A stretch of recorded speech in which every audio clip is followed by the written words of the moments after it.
நாம் இயேசு சிலுவையிலே சம்பாதித்தவைகளை குறித்து நாம் தியானிக்கிறோம். கடந்த சனிக்கிழமை ஒரு ஒண்டர்ஃபுல் டேயாக இருந்துச்சு. ஒரு சிலர் வந்தீங்க, சிலரால் வர முடியலை. ஆமே, அதை நம் இயேசு சிலுவையிலே சம்பாதித்தவைகளோட முதல் காரியத்தை தியானிக்க கர்த்தர் கிருபை செய்தார். ஏதேன் தோட்ட வாழ்க்கை. அதில் 4 பாயிண்ட் சொன்ன, 4மே 4 பாயிண்ட் தான். ஆனால் அந்த மெயின் பாயிண்ட்டுக்குள்ளே அந்த 4 கொண்டு வந்தோம். 2வது இன்னைக்கு ஒரு காரியத்தை கூட நாம் தியானித்து ஜெபிப்போம். அப்போஸ்தலர் 20ஆம் அதிகாரம் அதனுடைய 28வது வசனம். அப்போஸ்தலர் 20:28. ஆகையால் உங்களை குறித்தும் தேவன் தம்முடைய சுய ரத்தத்தினாலே போதும் சம்பாதித்து கொண்ட தமது, சொல்லுங்க சத்தமா, தமது சபையை. இந்த வசனத்தை தெளிவாய் சொல்லப்பட்டிருக்கிறது. தேவன் சுய ரத்தத்தினாலே சம்பாதித்து கொண்ட சபை. ஆண்டவர் அனுமதித்தால் 2 அல்லது 3 நாட்கள் இந்த ஒரு டாபிக்காகவே எடுக்க நான் பாரப்படுகிறேன். கர்த்தர் பாரப்படுத்துகிறார். எனவே ஸ்தோத்திரம், இதை ஒரு 2-3 நாட்கள் இந்த டாபிக்லே போகும் என்று நான் நினைக்கிறேன். ஆண்டவர் கிருபை செய்யட்டும். அப்போ 2வது ஒரு காரியம், இயேசு சிலுவையிலே சம்பாதித்தது சபையை. எல்லாரும் சொல்லுங்க, இயேசு சிலுவையில் என்ன செய்தாரு? சபையை சம்பாதித்தார். ஸ்தோத்திரம். இன்றைக்கு அநேகர் இன்றைக்கும் சில ஊழியர், நான் ஒருவருடைய பிரசங்கத்தை கேட்டேன். ஒரு கவர்மெண்ட் ஆஃபீஸர், ஹை லெவல் பொசிஷனில் உள்ளவர், அநேக இடங்களிலே வல்லமையாய் பயன்பட்டவர். ஆனால் அது நம்ம அக்செப்ட் பண்ண முடியாது. அவர் இப்படி சொன்னார், இயேசு சபை ஊழியம் செய்தாரா அப்படின்னு கேட்டார். இயேசு சபை ஊழியம் செய்தாரா? இல்லை. இயேசு சபையினுடைய பாஸ்டரா? இல்லை. இயேசு எங்கேயாவது போய் சபையை ஸ்தாபித்தாரா அப்படின்னு ஒரு கேள்வி கேட்டு, சபை என்பது தேவன் சிருஷ்டித்ததே கிடையாது. ஞாயிற்றுக்கிழமை ஆராதனை தேவையில்லை, கட்டடம் தேவையில்லை, உபவாச ஜபம் தேவையில்லை, சண்டேஸ் கிளாஸ் தேவையில்லை. இயேசு செய்யாத ஒன்றை ஏன் இப்பொழுது நாம் செய்து கொண்டிருக்கிறோம்? அதனால இயேசு எப்படி ஊழியம் செய்தார்னால், அவர் வீடுகளில் ஜபம் நடத்தினார், வீடுகளில் போய் கூட்டம் நடத்தினார் அப்படின்னு அவர் சொன்னார். அது முற்றிலும் தவறுன்றதை காட்டிலும் துருபதேசம். அதை நாம் ஏற்றுக்கொள்ள முடியாது. ஜபாலயங்கள், இதற்கு முன்பாக ஜபாலயங்கள் இருந்தது. ஸ்தோத்திரம். சாலமோன் ஆலயத்தை கட்டினார். அதற்கு முன்பாக வரைக்கும் ஜனங்கள் ஆசரிப்பு கூடாரம் இருந்தது. அதுதான் சபையல்ல, ஜனங்கள் தங்கள் பாவங்களை நிவர்த்தி செய்கிற ஒரு இடமாக இருந்துச்சு. அவங்க ஓய்வு நாள் அதுக்கு போவாங்க. போகும்போது ஒரு ஆட்டையோ அந்த இதை கொண்டு போவாங்க, புறா குஞ்சையோ புறாவையோ போய் பலி செலுத்திட்டு வருவாங்க. அதுக்கப்புறம் ஸ்தோத்திரம், ஆசரிப்பு கூடாரத்துக்கு அப்புறம் சாலமோன் நாட்களில் ஆலயம் வந்துச்சு. அங்கேயும் பலி செலுத்தப்படுதல் தான் நடந்து கொண்டே இருந்துச்சு. அதுக்கப்புறம் ஜபாலயங்கள், ஓய்வு நாட்களிலே ஜபாலய தலைவர் அவர்கள் போதகம் பண்ணுவார்கள். இயேசு நிமிர முடியாத கூனியை இயேசு சந்திக்கும் போது அங்கே ஸ்தோத்திரம், அவர் ஜபாலயத்தில் வச்சு தான் அந்த பெண்மணியை இயேசு சந்திக்கிறார். ஆமென். அதே போல பவுல் மிஷன், நம்ம சர்ச்சில் மிஷனை, பவுலின் மிஷனரி பிரயாணம் என்று நாம் நடத்தினோம். ஸ்தோத்திரம். அதில் பவுல் முதல்ல போகும்போதெல்லாம் அந்த சுவிசேஷ ஊழியத்துக்கு, அந்த மிஷனரி ஊழியத்துக்கு போகும்போது அவர் முதல்ல நேரம் எங்கே போவார்னா ஜபாலயங்களுக்கு போவார். ஜபாலயத்தில் போய் உட்கார்ந்து அவர் அங்கே உட்கார்ந்து இருப்பார். அடுத்து அங்கே போய் அவர் பிரசங்கம் பண்ணுவார். அங்கே பிரசங்கம் பண்ணும்போது தான் அவரிடத்தில் இருந்த அபிஷேகமும் வல்லமையுமே அவரிடத்தில் என்ன செய்யும்? வெளிப்படும். அப்படி வெளிப்படும் போது அதுக்கப்புறம் ஆமென் சோத்திரம், ஜனங்கள் இவரை பின்பற்ற ஆரம்பிப்பார்கள். ஒரு இடத்துல போய் இப்படி பிரசங்கம் பண்ண போவார். ஆமென். அங்கே முதல்ல அங்கே அற்புதம் நடக்கும், கிரியை அடுத்த வாரம் ஊரே திரண்டு வந்துடும். ஆமென் சொல்லுங்க பார்க்கலாம். கடைசி ஜபாலய தலைவர்களுக்கு ஒரு ஞானஸ்நானம் கொடுப்பார். இதெல்லாம் அப்போஸ்தல நடபடிகளில் சொல்லப்பட்டிருக்கிறது. அப்படி இருந்து கொண்டிருந்தது. ஸ்தோத்திரம். பவுல் ஸ்தோத்திரம் தான் சபைகளை ஸ்தாபித்தார். ஆமாம், அந்த வெளிப்பாட்டில் தான் லூக்கா வைத்து இங்கே எழுதப்பட்டிருக்கு. ஏன்? ஆமென். இயேசு சபை ஊழியம் செய்யவில்லை, ஆனால் இயேசு ஆமென் சபையை ஸ்தாபிக்கும்படியாக வந்தார். ஆமென் சொல்லுங்க பார்க்கலாம். ரெண்டாவது, சபைக்கு அஸ்திபாரமே இயேசுதான், சபைக்கு தலைவரே இயேசுதான். ஆமென். இயேசு சபையை குறித்து பேசியிருக்கிறார். இந்த கல்லின் மேல் என் சபையை கட்டு, நான் கட்டுவேன் சொல்ல பேதுரு குறித்து சொல்றார். ஒன்னை கொண்டு நான் சபை என்ன செய்வேன்? கட்ட வைப்பேன். ஆமென். யோவான் 21ஆம் அதிகாரத்திலே பேதுரு அழைக்கும் போது இயேசு எப்படி அழைக்கிறார்னா, நீ என்னை பின்பற்றி யோனாவின் குமாரனான சீமோனே, நீ என்ன நேசிக்கிறாயா அப்படின்னு கேட்டு கடைசியில் என் ஆடுகளை நீ என்ன செய்வாயாக? மேய்ப்பாயாக. ஜனங்கள், ஆத்துமாக்கள், ஆடுகள், அவைகளை நீ மேய்க்க வேண்டும். சபை ஊழியத்தை நீ செய்ய வேண்டும் என்றுதான் ஆண்டவர் பேசுகிறார். அப்போ அதை கிளாரிஃபை வரணும். இயேசு சபை ஊழியம் செய்யவில்லை, ஆனால் இயேசு சபையை ஸ்தாபிக்கும்படியாக வந்தார். உங்களுக்கு அந்த டவுட் இருக்காது. எங்கிட்ட 2-3 பேர் இதை கேட்டாங்க. ஒரு பாஸ்டர் ஒருத்தர்கிட்ட பேசும்போது அவரே எங்கிட்ட இப்படி சொன்னார், இயேசு சபை நடத்தவில்லையே, இயேசு பின்ன இதுக்கு நம்ம சபை நடத்துறோம் அப்படின்னு எங்கிட்ட கேட்டார். அவர் மார்னிங் வீட்டு இதெல்லாம் சாத்தனுடைய தந்திரம். நான் அதனால தான் சபை குறித்து 2-3 நாட்கள் சில சபைகளை குறித்து பேச ஆண்டவர் உணர்த்துகிறார். ஆண்டவர் கிருபை செய்வாராக. ஆமென் சொல்லுங்க பார்க்கலாம். அப்போ முதல்ல நான் சொன்னேன், இயேசு சபை நடத்தவில்லை, சபை ஊழியம் செய்யவில்லை, ஆனால் சபை ஸ்தாபிப்பதற்கு மூல காரணமே யாருதான்? இயேசுதான். எப்படி சபை ஸ்தாபிக்கப்பட்டதென்றால், இயேசுக்கு ரத்தத்தினாலதான் சபை என்ன செய்யப்பட்டது? ஸ்தாபிக்கப்பட்டது. அதனாலதான் சபையின் தலைவர் இயேசு, சபைக்கு சொந்தக்காரர் இயேசு. புரிஞ்சவங்க சத்தமா ஒரு ஆமென் சொல்லுங்க பார்க்கலாம். ஸ்தோத்திரம். ஹல்லேலூயா. அப்போ இயேசு ரத்தம் சிந்தினாலதான் எது ஸ்தாபிக்கப்பட்டது? சபை அந்த வார்த்தை சுய ரத்தத்தினாலே சம்பாதித்து கொண்ட சபை, சுய ரத்தத்தினாலே சம்பாதித்து கொண்ட சபை. புரிஞ்சவங்க சத்தமா ஆமென் சொல்லுங்க பார்க்கலாம். இன்னும் சத்தத்தை உயர்த்தி ஹல்லேலூயா. ஓகே. அப்போ இதுலதான் நம்மளை ஆண்டவர் கொண்டு வர்றாரு. இங்க கொண்டு வந்தா நம்மளை உருவாக்குறாரு, கற்றுக் கொடுக்கிறாரு, நம்மளை செதுக்கிறாரு, நம்மளை மனவாட்டியாய் கர்த்தர் மாற்றுகிறார். இங்கே கண்டிப்பு இருக்கும், இங்கே எச்சரிப்பு இருக்கும், இங்கே உணர்த்துதல் இருக்கும். ஸ்தோத்திரம். இங்கே எல்லாம் இருக்கும். ஒரு சபைக்குள்ள எல்லாம் என்ன செய்ய வேண்டும்? இருக்கணும். ஆமென். ஸ்தோத்திரம். கர்த்தர் நம்மை ஆசீர்வதிப்பாராக. கலாத்தியர் நிருபத்துக்கு நேராய் நாம் வருவோம்.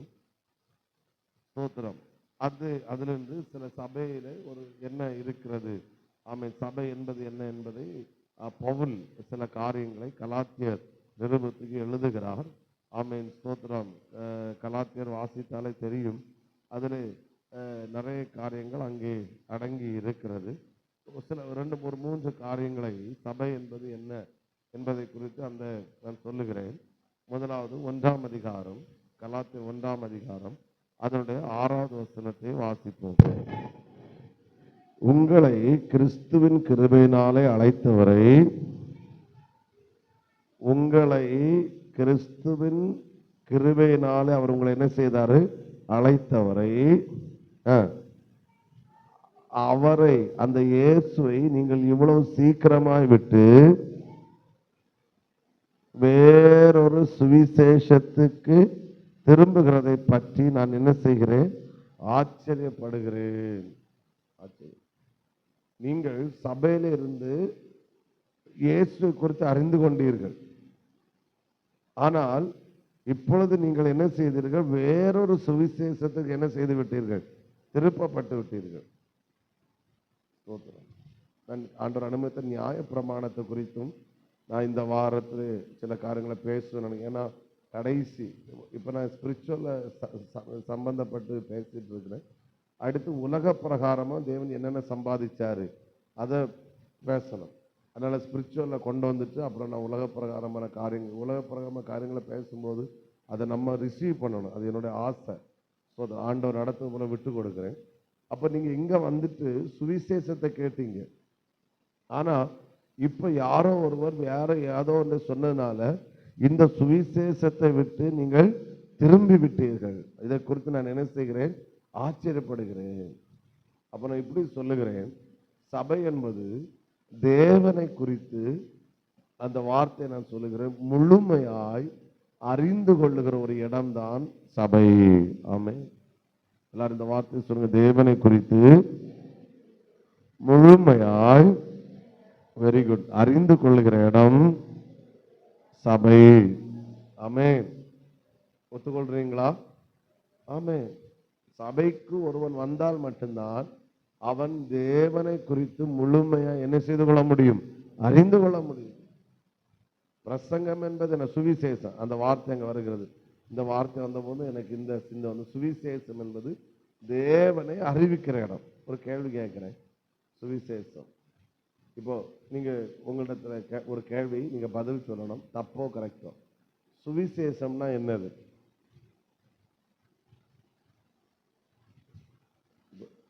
ஒரு கன்வென்ஷன்ல ஒரு பாஸ்டர் இங்க வர்றாரு, இங்க வந்து கேட்கிறாரு உங்கள்கிட்ட, உங்க பாஸ்டர் நல்லா அங்கெல்லாம் சுத்திட்டு தெரிய ஆளு, சுவிசேஷம்னா அவர் வெளியெல்லாம் போறாரு, உங்களுக்கு எப்படி சுவிசேஷம்னா என்னன்னு உங்கள்கிட்ட வந்து கேட்கிறாங்கன்னா, நீங்க இப்படி சோத்திரம் மௌனத்துல இருந்தா சோத்திரம், உங்களுக்கு குழப்பம். அவர் என்ன சோத்திரம் ஒரு சர்டிபிகேட் போட்டு என்ன செய்வாரு? சொல்லுங்க உண்மை என்ன? சுவிசேஷம்னா என்ன தெரிஞ்சது சொல்லுங்க. என்னது? ஸ்தோத்திரம், பாவிகளை ரட்சிக்க இயேசு வந்தார்னு மக்களிடத்துல சொல்லுவது. ஓகே, வேற இங்க சவுண்ட் வந்து நீங்க வந்தோன்னு இங்க அமைதியாயிட்டாங்க. நான் ஒருத்தர் சொன்னனால, அவருக்கு இன்னைக்குதான் வார்த்தை இருந்தனால ஹைலைட் பண்ண அவருக்கு முக்கியத்துவம் கொடுத்தேன். கரெக்ட் அவர் சொன்னது. இங்க நீங்க லேடிஸ் வேற ஏதாச்சும்? என்னது? இயேசுவை குறித்து ஜனங்களிடத்திலே சொல்லுவது, அதுதான் சுவிசேஷம். அதாவது கரெக்ட். அது என்ன நீங்க சொன்ன கரெக்ட். அதுல என்ன ஹைலைட் ஆகும்? எங்கிட்ட 2-3 பேர் கேட்டாங்க, பாஸ்டர் சுவிசேஷம் சிலருக்கு கேட்டது ஊழியர்கள், சுவிசேஷம் எப்படி அறிவிக்கணும் அப்படின்னு சொல்லித்தாங்க. ஊழியத்துக்கு வந்த ஆரம்பத்தில் அவங்க பைபிள் காலேஜ் படிக்கும்போது அவங்க கேட்டாங்க. அப்பதான் எனக்கே கொஞ்சம் யோசனை என்ன செஞ்சிச்சு, வந்துச்சு. அதாவது ஒரே வார்த்தையில சொல்லுகிறேன், அதாவது மணிகண்டன் சொன்ன மாதிரி பாவிகளை ரட்சிக்க இயேசு உலகத்தில் என்ன செஞ்சார்?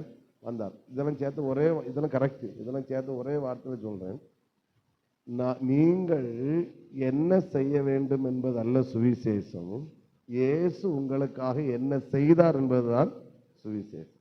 அதுலதான் ஒரு வார்த்தை, இயேசு உங்களுக்காக என்ன செய்தார்? உங்கள் பாவங்களை ரட்சிக்கும்படியா இயேசு இந்த உலகத்தில் என்ன செய்தாரு? வந்தார். ஆமென். அதுதான் நம்ம இருக்கணும். சுவிசேஷம்னா நீங்கள் என்ன செய்ய வேண்டும் என்பது, அது உபதேசம். ஆமென் சொல்லுங்க பார்க்கலாம். உபதேசம் பண்ணணும், அப்படி இருக்கணும், அதை செய்யணும், தசமபாகம் கொடுக்கணும், ஜெபிக்கணும், இது வந்து உபதேசம்.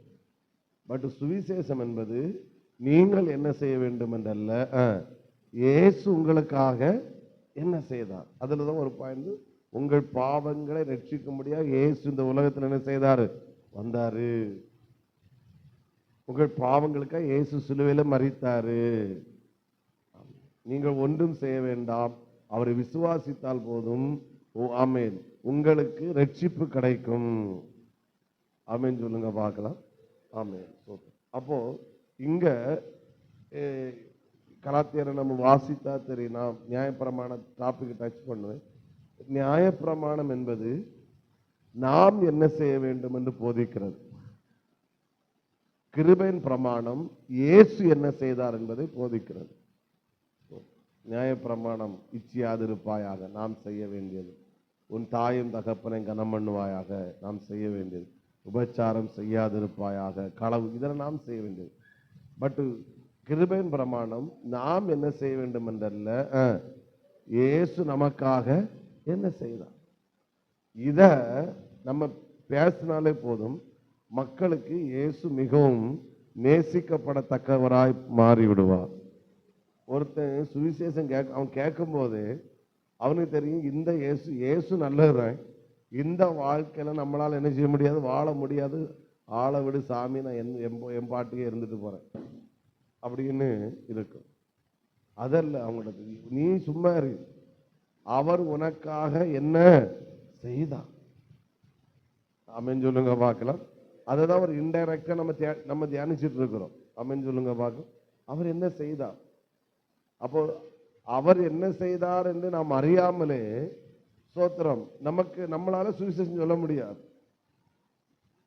அப்போ ஒரு மனுஷனை பார்க்கும்போது நம்ம முதல்ல சொல்ல வேண்டியது நீ என்ன செய்ய வேண்டும் என்றல்ல, சொல்லுங்க இயேசு என்ன செய்தார் என்பது அவங்களுக்கு என்ன செய்யணும். அவனே ஒரு கஷ்டத்துல அவனே ஸ்தோத்திரம் என்ன சொல்ல அடுத்த நேரம் சாப்பாடு வழி இல்லாம இருக்கிறது, அவனை போய் இன்னும் அதை பண்ணு இதை பண்ணுன்னா ஆளவிடு சாமி, எனக்கு இருக்கிறத என்னால செய்ய முடியாம நான் என்ன செஞ்சிட்டு இருக்கேன், தள்ளாடிட்டு இருக்கேன், இதுக்கு மேல இதையும் செய்யுன்னு சொன்னா அவனுக்கு நீ ஒன்னும் செய்யாண்டா சார், நீ ஒன்னும் செய்யாண்டா, இயேசு உனக்காக இது எல்லாத்தையும் என்ன செஞ்சிருக்கிறாரு, செஞ்சிருக்கு. அப்படியா அவங்க கண்ணு திறக்கப்படும். அப்படின்னா இந்த இயேசு எனக்கு என்ன செய்யணும். அப்ப இந்த ஆசீர்வாதத்தை நிலைநிற்கன்னா நீ அடுத்த கட்டத்தை என்னெல்லாம் செய்யணும் அதை நாம் சபையில் வரும்போது போதிப்போம். அதனால ஆமா இதுல ரொம்ப கலாத்தியர்ல பவுல் அவ்வளோ கோபப்படுவார். இந்த கொரிந்து சபையிலன்னா 2 கொரிந்தியர்லாம் வாசித்தா அவனுங்க செய்யறத பார்த்தா ஸ்தோத்திரம் அவ்வளோ கோபம். என்ன நான் என்ன வாசித்தப்போ கோபம் வந்துச்சு. ஆனா ஒரு இடத்துல பவுல் கோபப்படலை. அவங்கள்ட்ட ஊழியம் செஞ்சு பவுலுக்கு பண இழப்பு வந்துச்சு. அவர் சொல்றாரு உங்களிடத்து ஊழியம் செய்து எனக்கு குறை உண்டாயிட்டுன்னு சொல்றாரு. ஆனா நீங்கள் ஹெல்ப் பண்ணல. மக்கதோனியா நாட்டு சபையார் தான் எனக்கு உதவி பண்ணாங்க. அவங்க உபத்திரவத்தை கொடுத்தாங்க. உங்களுக்கு ஊழியம் செய்தனால எனக்கு உங்களிடத்து எனக்கு அன்பு கிடைக்கல அப்படின்றாரு.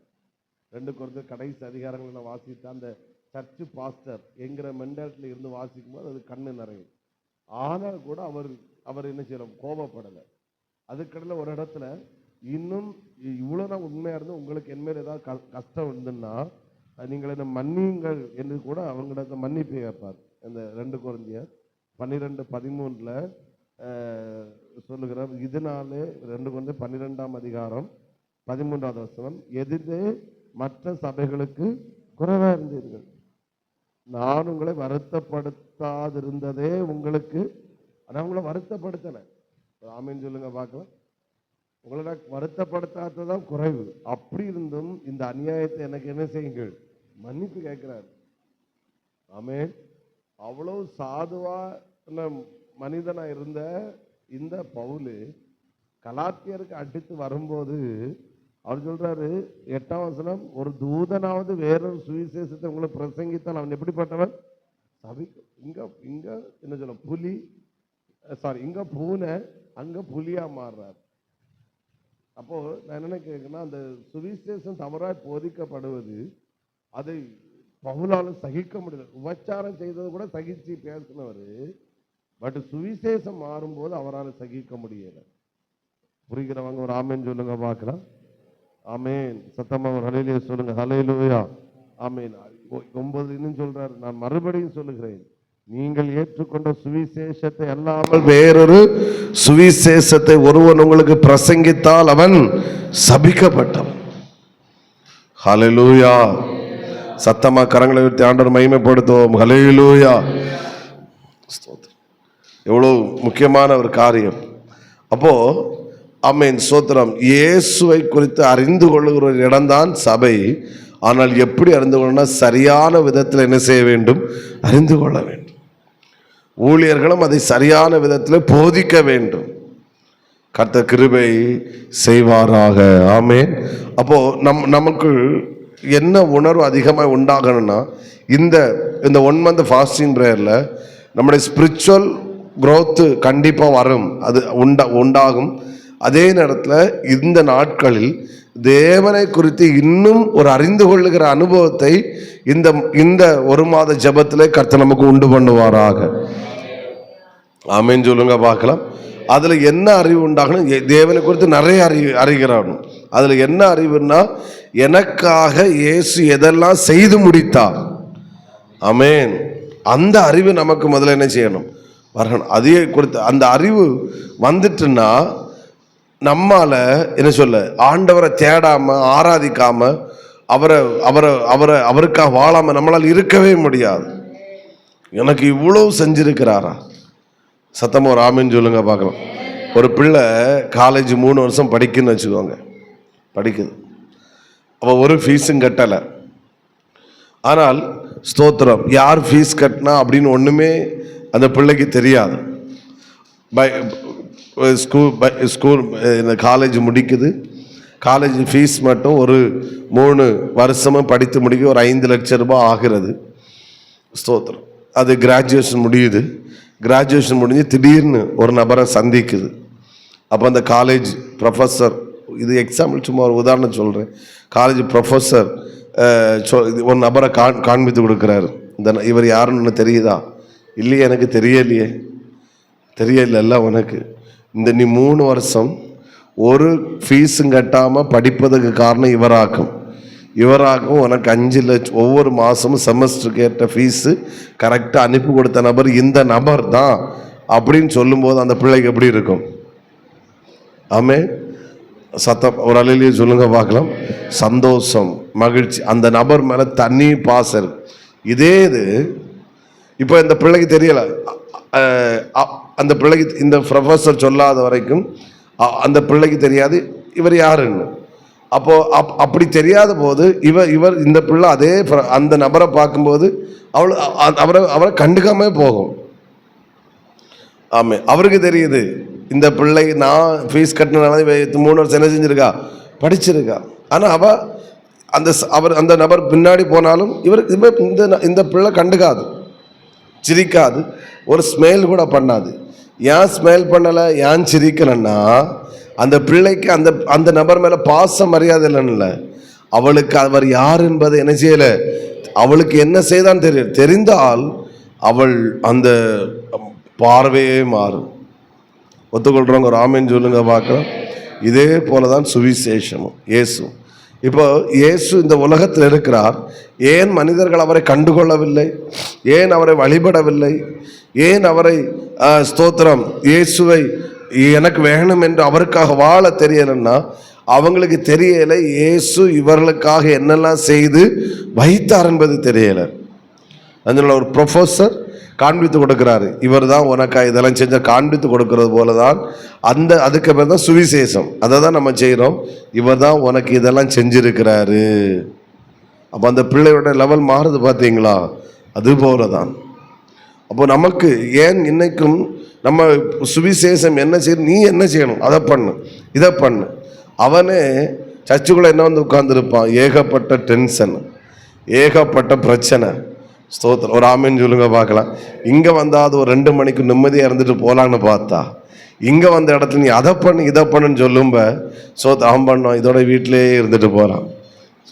இங்கே என்ன பேசணும்னா, ஆமேன், அவர் என்னெல்லாம் உனக்கு செஞ்சு வச்சிருக்கிறாரு. ஒரு ஆமேன்னு சொல்லுங்க பார்க்கலாம். இதை இங்கே கலாத்தியரில் இதுதான் அங்கே போதிக்கப்படுது. ஸ்தோத்திரம். அதை கேட்ட போதுதான் பவுலால் என்ன சொல்ல ஏற்றுக்க முடியலை.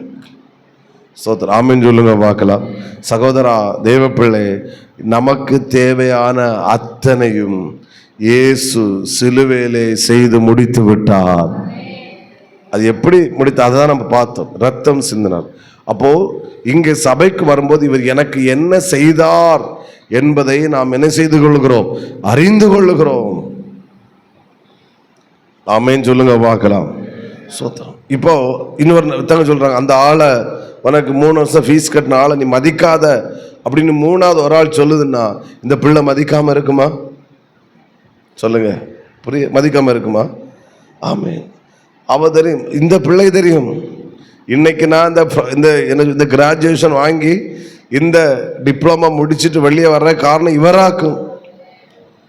மதிக்காதன்னு சொல்றால 3வது நபர், அவன் தான் சாத்தான். ஆமேன்னு சொல்லுங்க பார்க்கலாம். அப்போ நமக்கு இன்னைக்கு ஜனங்களுக்கு தெரியல. ஏன் இன்னைக்கு சுவிசேஷம் வேகமாய் பரவலன்னா, ஏன் இன்னைக்கு 140 கோடி ஜனங்கள் மத்தியிலும் இந்த மொபைல் போன வேகத்தில் சுவிசேஷம் போகலன்னா, மக்களிடத்தில் போதிக்கப்படுவது நீ என்ன செய்ய வேண்டும் என்று. நம்ம நிறைய செய்ய வேண்டிய இருக்கு, நான் இல்லைன்னு சொல்ல வரல. ஆனால் இப்போ அந்த பிள்ளைக்கு தெரியுது, ஆமே, இந்த ப்ரொஃபஸர் என்ன செஞ்சான்னு. அந்த பிள்ளை தானாலே அவரை மதிக்குது, கனம் பண்ணுது, நேசிக்குது. இவன் நல்ல சேலரி வாங்கும்ப ஸ்தோத்திரம் அவருக்கு ஹெல்ப் பண்ணுது. ஏன்னா அவளுக்கு தெரியும் இன்னைக்கு இந்த லெவலில் நான் இருப்பதுக்கு காரணம் எல்லாராலும் கைவிடப்பட்ட போது எனக்கு மாதம் ஃபீஸ் கட்டி செமஸ்டர் ஃபீஸ் கட்டி என்ன படிக்க வைத்த நபர் இவர். அதனால அந்த நபருக்கு எதையும் செய்வதற்கு அந்த பிள்ளைக்கு துணி வரும். புரிஞ்சவங்க ராமன் சொல்லுங்க பார்க்கலாம்.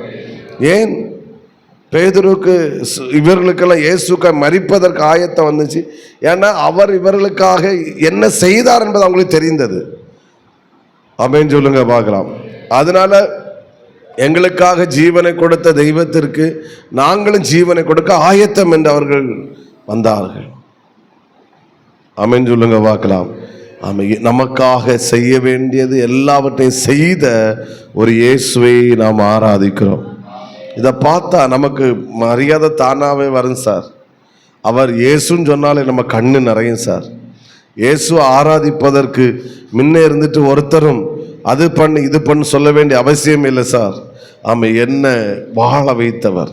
ஏன் தாவீது உடன்படிக்கை பெட்டிக்கு முன்னாடி அப்படி ஒரு ஒரு ஒரு ஒரு பைத்தியக்கார மாதிரி ஆராதிச்சான்.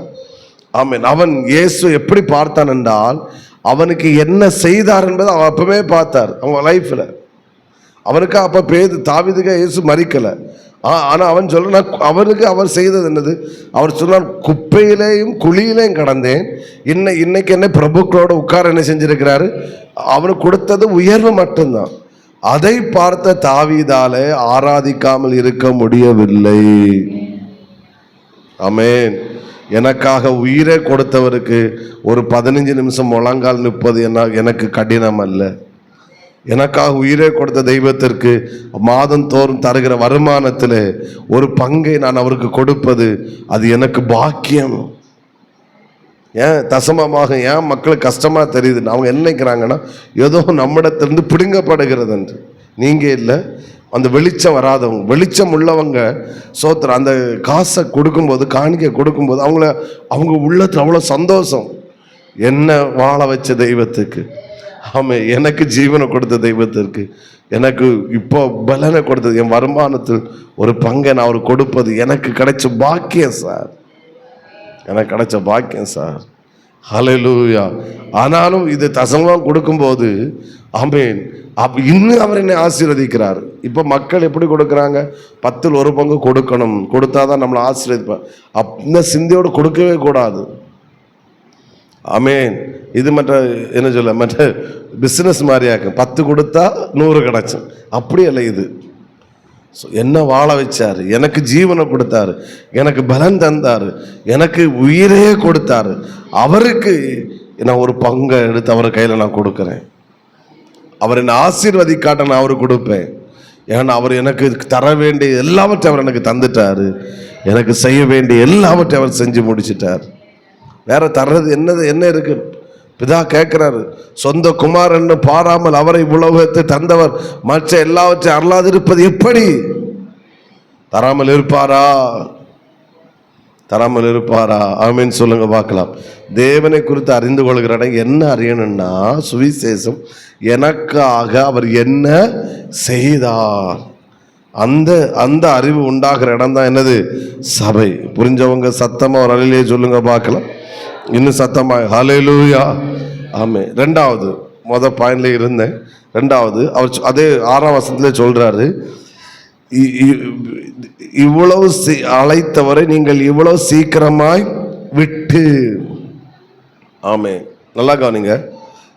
சிலர் அந்த உபதேசம் இந்த உபதேசம் சுவிசேஷம் சொல்றாங்க. நான் சொல்றேன், ஏதோ நீங்க இந்த ஒரு சபையில நீங்க ஆராதிப்பதன் மூலம், பிரசங்கிப்பதன் மூலம் உங்களுக்கும் தேவனுக்கும் உள்ள உறவு இன்னும் ஐக்கியப்படுகிறது என்றால் நீங்கள் தெரிந்து கொள்ளப்பட்ட சபை சரியான சபையே. ஆமென். ஏன்னா அங்கே நடக்கிற ஊழியம் சரியான ஊழியம். ஆமென். இப்போ வேறொரு சுவிசேஷம் வந்ததுனால என்ன ஆகுது? ஏன் பவுல் அவ்வளோ கோபப்படுகிறார்னா, அந்த வார்த்தைகளை சொல்லுகிறாரு, உங்களை கிறிஸ்துவின் கிருபை அழைத்தவரை நீங்கள் இவ்வளவு சீக்கிரமாய் விட்டு அவரோடு உள்ள ஐக்கியத்தை விட வைத்து விட்டது. ஸ்தோத்திரம். ஆமென் சொல்லுங்க பார்க்கலாம்.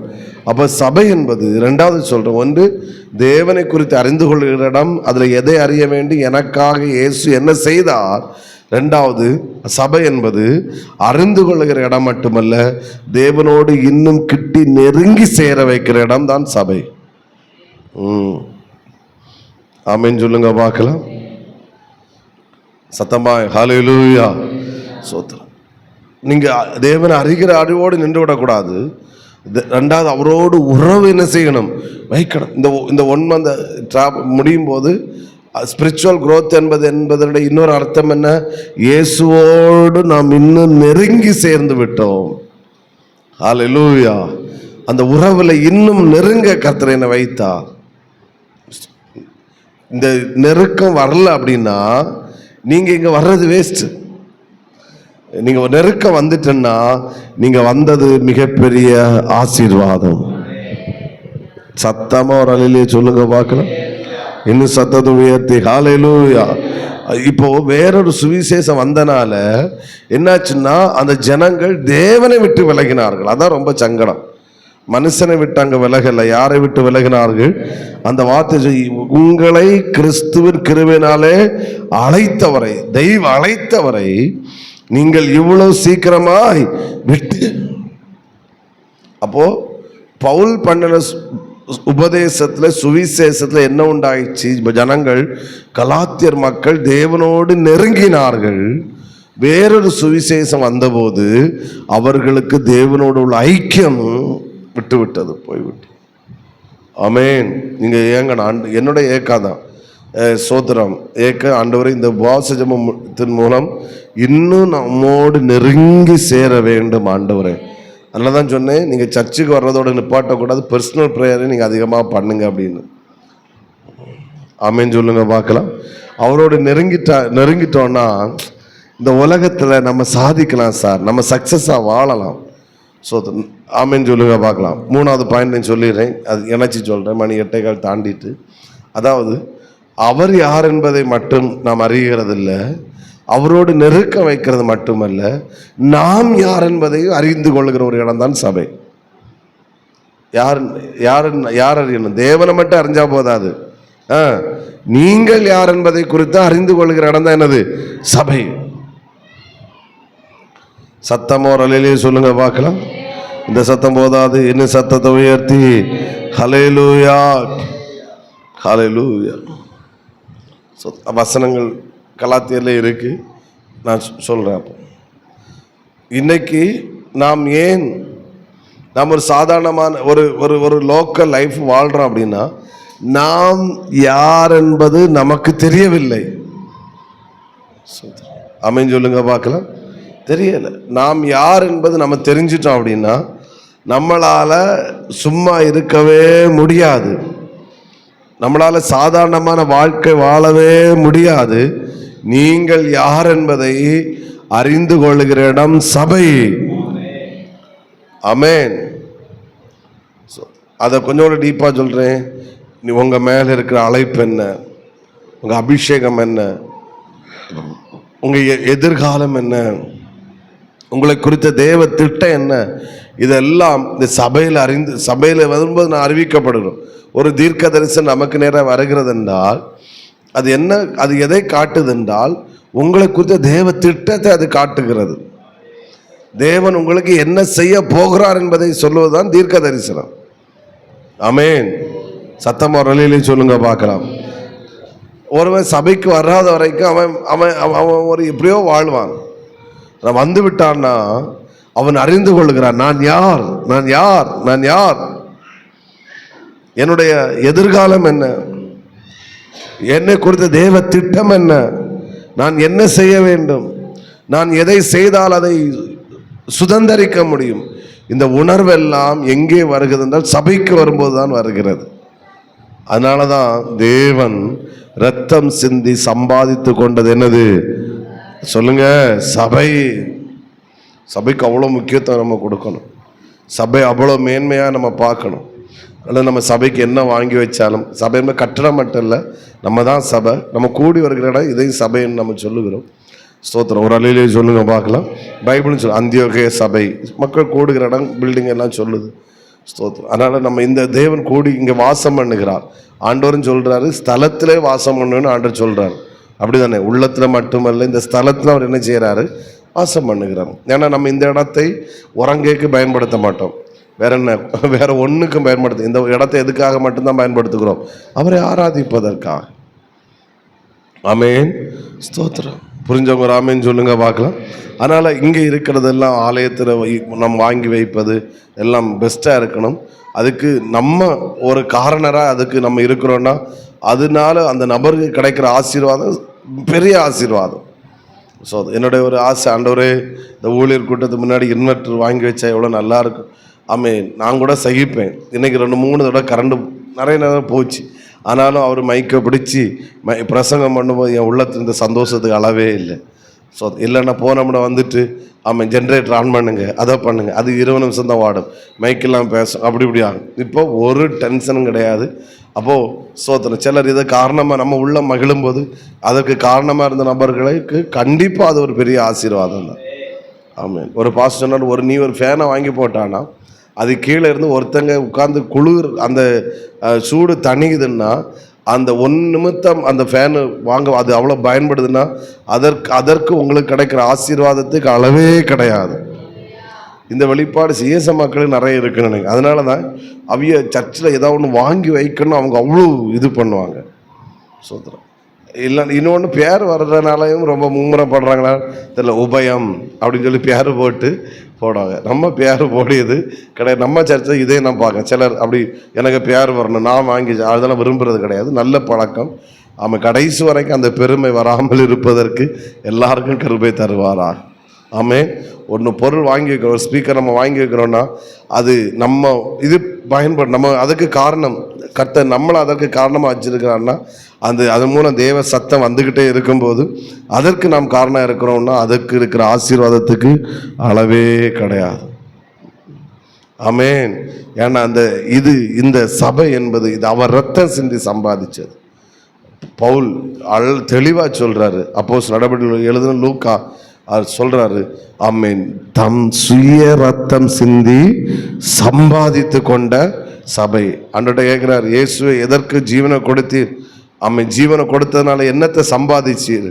அவர் சொல்லுவார், நான் ஜீவனை கொடுத்தனால தான் இத்தனை சபைகள் இன்னைக்கு முளைத்து இருக்கிறது. ஏன் சபைகள் இன்னைக்கு முளைத்து கொண்டிருக்கிறது? ஏன் சபைகள் வளர்கிறது? ஒரு பக்கம் உபத்திரவம் தான், ஒரு பக்கம் நெருக்கம்தான். ஆனாலும் ஏன் சபைகள் வளர்வதை நிறுத்த முடியல? ஏன்னா சபைக்கு சொந்தக்காரர் பாஸ்டர் அல்ல, சபைக்கு சொந்தக்காரர் ஸ்தாபனம் அல்ல, சபைக்கு சொந்தக்காரர் கர்த்தர். சபை என்பது தேவனுடைய ஒரு சொத்து. அப்படிதானே? தேவனுடைய தேவன் சம்பாதித்த ஒரு சொத்து தான் எனது சபை. ஆமென். Praise the Lord. எனவே சபையில் நம்ம உருவாக்கப்படுகிறோம். ஏன்னா இது அவர் ரத்தம் சிந்தி சம்பாதிச்சார். நான் 3 காரியங்களை சொன்னேன். 1, ஆமென், தேவன் யார் என்பதை அறிந்து கொள்ளுகிற இடம். அதில் தேவன் யார் என்பது என்ன செய்தார் என்பதை நாம் அறிய வேண்டும். 2வது, நான் ஸ்தோத்திரம் அவரோடு இன்னும் என்னை நெருங்க வைக்கிற ஒரு இடம். 3வது, நான் யார் என்பதை அறிந்து. இன்னும் இந்த சபையில் என்னெல்லாம் இருக்குன்னு ஆண்டவர் அனுமதிச்சால் திரும்ப நம்ம நாளை மறுநாளில் ஆண்டவர் தியானிக்க வைப்பாராக. ஆமே. கண்களை மூடுவோம். ஒவ்வொரு நாளும் சர்ச்சுக்கு வர்றதே ஒரு ஆசீர்வாதம் தெரியுமா? என்னை பொறுத்தவரை பைபிளை தூக்கிட்டு ஒவ்வொரு நாளும் சர்ச்சுக்கு வர்றது அது எவ்வளோ பெரிய ஆசீர்வாதம் தெரியுமா? இதை உண்மைன்னு ஒத்துக்கொள்கிறவங்க சத்தமாக பைபிளை தூக்கிட்டே ஒரு அலையில, நானும் தூக்கிட்டேன். பைபிளை தூக்கிட்டே ஒரு அலையிலூயா, ஹல்லேலூயா. இதை தூக்கிட்டு சர்ச்சு வர ஒரு பெரிய பிளஸ்ஸிங் சார், பெரிய பிளஸ்ஸிங். கண்களை மூடுவோம். ஹல்லேலூயா. ஆமென். அவர் ரத்தம் சிந்தி சம்பாதித்து கொண்ட சபை. இயேசு சிலுவையில் சம்பாதித்தது இனி ஒன்று, அதில் ஒன்று சபை. இந்த சபையிலே தேவன் யார் என்பதை அறிந்து கொள்ளுகிறோம். இந்த சபையிலே ஹல்லேலூயா, ஆமென், அவரோடு நாம் இன்னும் நெருங்கி சேருகிறோம். இந்த சபையிலே நாம் யார் என்பதை குறித்தும் கர்த்தர் நமக்கு அறிய வைக்கிறார். ஹல்லேலூயா. நல்ல வாயை திறந்து கர்த்தரை ஸ்தோத்திரம் பண்ணுவோம். தடிகாரங்குணத்துல நல்ல சபையை கர்த்தர் தந்தபடியாக கர்த்தரை ஸ்தோத்திரம் பண்ணுவோம். ஸ்தோத்திரம். இந்த சபைக்கு கர்த்தர் நம்மளை கொண்டு வந்திருக்கிறார். ஆமென். அதற்காய் கர்த்தரை ஸ்தோத்திரம் பண்ணுவோம். இந்த சபையிலே ஆமென். இந்த ஜெபங்களை கத்த தந்தபடியால் அதற்காய் கத்தரை ஸ்தோத்திரம் பண்ணுவோம். Amen. Hallelujah. Praise the Lord. கண்களை மூடுவோம். செல்வராஜ் பாஸ்டர் வந்து ஜெபித்து நிறைவு செய்வார். எல்லாரும் ஜெபிப்போம். ஹல்லேலூயா. ஆண்டவரே, நீ நல்ல தேவன் ஆண்டவரே. ஹல்லேலூயா. நாங்கள் எண்ணி பார்த்தால் எத்தனை நாவிருந்தாலும் உமக்கு நன்றி சொல்லி முடியாதப்பா. பாளையத்துக்கு புறம்பாய் சத்துரு எங்களை கத்தாவே அல்ல கட்டி வைத்திருந்தான கட்டுகளிலிருந்து கத்தாவே அவனுடைய தலையை நொறுக்கி ஆண்டவரே எங்களுக்கு ஜீவனை தரும்படி எங்களுக்காய் ஜீவாதார பலியாய் கத்தாவே கல்வாரி சிலுவையிலே நீ சிந்தினதான இரத்தத்தின் நிமித்தம் ஆண்டவரே நாங்கள் சபையாய் ஆண்டவரே ஏற்படுத்தப்பட்டிருக்கிறோம். ஆண்டவரே, இந்த பாக்கியத்தை எங்களுக்கு தந்தீரே ஆண்டவரே, உமக்கு நன்றி அப்பா. நன்றி ஆண்டவரே. நீர் எங்களுக்கு தந்ததான இந்த பாக்கியத்திலே நாங்கள் நிலைத்திருக்கத்தக்கதான கிருபை எங்களுக்கு தாரும். ஒவ்வொரு நாளும் எங்களை போதித்து நடத்தும் ஆண்டவரே. நாங்கள் நடக்க வேண்டிய வழியிலே நடத்தும் ஆண்டவரே. நம்முடைய சபையிலே கடந்து வந்து ஆண்டவரே நம்முடைய திருச்சபை மக்களாய் நாங்கள் ஆண்டவரே ஹல்லேலூயா பேரெழுதப்பட்டவர்களாய் காணப்படத்தக்கதாய் கத்த கிருபை செய்யுங்கப்பா. ஆண்டவரே, நம்முடைய ஆலயத்தின் நன்மையினால் திருப்தியாக்குகிற கர்த்தர், எங்களையே நீர் ஆலயமாய் கொண்டு எங்களுக்குள்ளே வாசம் செய்கிறப்பா. அல்ல நீர் சம்பாதித்த சபையாகிய ஆண்டவரே எங்களிலே நீர் வாசம் செய்கிறீர். ஆண்டவரே, வாசம் செய்து நடத்தும் ஆசீர்வதியும். ஆமென். கர்த்தர் நம்முடைய இவங்களை கேட்ட பின்னால் கர்த்தரை ஸ்தோத்திரம் பண்ணுவோம். சோத்திரம் சோத்திரங்களை அளவில்லாமல் நேசிக்கிற எங்கள் நல்ல ஆண்டவரே, நாங்கள் மித்துதிக்கிறோம் சோத்திருக்கிறோம். கத்தாவே, திருவசனத்தை கொண்டு கத்தாவே ஒவ்வொரு நாளும் கர்த்தர் போதிக்கிறீர். அதற்காக சோத்திரம் கேட்கிறதான வசனங்கள் ஆவியாயும் ஜீவனாயும் ஆண்டவரே எங்களை இருதயங்களே எங்களை வாழ்க்கையிலே நாங்கள் ஆண்டவரே அப்பியாசம் செய்யத்தக்கதாய் ஆண்டவரே அது கிரியை செய்யத்தக்கதாய் கிருபை செய்யுங்கப்பா. நாங்கள் பிழைத்துக் கொள்வதற்கு ஏதுவாய் ஆண்டவரே நாங்கள் முடிவில் நித்திய மகிமையிலே பிரவேசிக்கத்தக்கதாக ஆண்டவரே விசுவாசத்தை காத்துக்கொண்டு அல்ல மரண பரிந்த உண்மையுள்ளவர்களாய் இருக்க ஆண்டவரே எங்களுக்கு உடைய திருவசனத்தை கொண்டு எங்களை போதித்து நன்றாய் நடத்துங்கப்பா. ஒருவராயிரம் ஆண்டவரே இழந்து போகாதபடி எல்லாரும் நாங்கள் பெற்றுக்கொண்டதை முடிவரைந்தும் காத்துக்கொள்ள கத்தாவே எங்களுக்கு கிருபை தாரும். பலப்படுத்தும் ஆசீர்வதியும். வசனத்தை பேசினதான் நம்முடைய தாசனையும் பலப்படுத்தும் அதிகாரப்படுத்தும். பெரிய காரியம் கத்தை செய்யும். இயேசு கிறிஸ்து நாமத்தில் ஜெபங்கேலும் பரிசுத்தமிழ் பரப்பிதாவே ஆத்மாவே கத்திரை ஸ்தோத்திரி. உள்ளமே கத்திரி நாமத்தை ஸ்தோத்திரி. ஆத்மாவே கத்திரை ஸ்தோத்திரி. அவர் செய்த சகல புகாரின் மறவாதே. ஆமேன். அல்லேலூயா அல்லேலூயா அல்லேலூயா. கர்த்தர் உங்களை ஆசீர்வதிப்பாராக. ஜீசஸ்.